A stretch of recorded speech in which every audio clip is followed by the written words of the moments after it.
Transformer history tidbits. Sparking gimmicks, because when you're thinking of a children's toy line, you're thinking of fire. Or at least Hasbro was. In late G1, we were long past the days of Micromin and Diaclone imports. We were knee-deep into Hasbro's original creations, which were messy, messy things compared to what came before.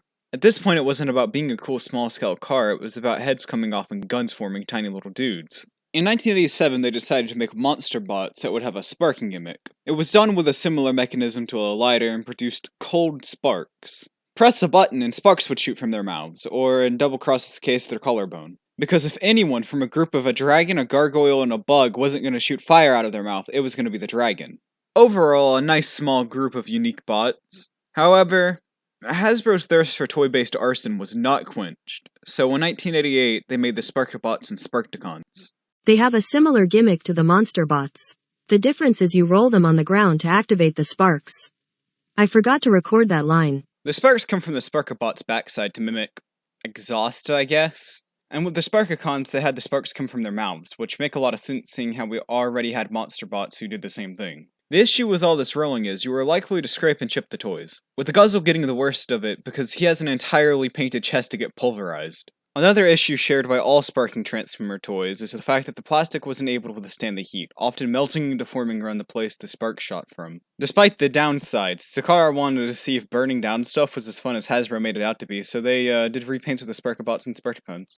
Released in Japan as the Spark Dash in the same year as the original, it was just more of the same. Repainting all but one Sparkabot and one Sparkicon because of, prejudice, I guess. A funny tidbit, the Guzzle repaint is called Hard Spark, and then the Cindersaur repaint is called Guzzle. There's not a lot to that, I just think it's kind of funny.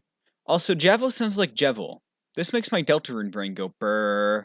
Speaking of low IQ, in 1994 and only in Europe, 2 of the Sparkabots and 2 of the Sparkicons were given snazzy new makeovers and put into the G2 line under the uniformed name Sparkabots.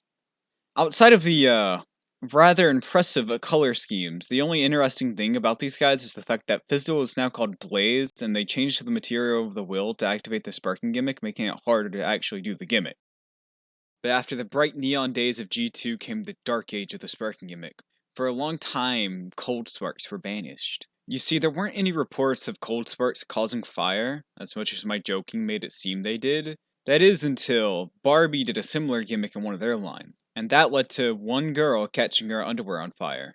Hasbro decided that for some reason children catching on fire was a bad thing, and so they decided to stop doing sparking gimmicks and Transformers for a while. But the Dark Age didn't last forever. With the new epic Transformers Age of Frasier coming out in 2014, and being all about fire-breathing Dinobots, it only made sense for sparking gimmicks to make a comeback. It just sucks that they had to make a comeback in the most lackluster way possible. Dino Sparkers had a gimmick where you used a pullback motor that would launch the toy forward, and as it went new, cold sparks would come out. But you know, it sucks to suck, because they didn't transform or look so good, so most people just ended up forgetting them. Including me. I almost didn't put these in the video, because I forgot about them. And with that bit of a bummer ending, we come to the end of the sparking gimmicks in Transformers. No new lines have had the courage to let little Jimmy use a makeshift lighter. So the TLDR, if you didn't watch the video, Hasbro supports arson. So that's the end of Transformer history tidbits. Remember to conquer your enemies. See ya.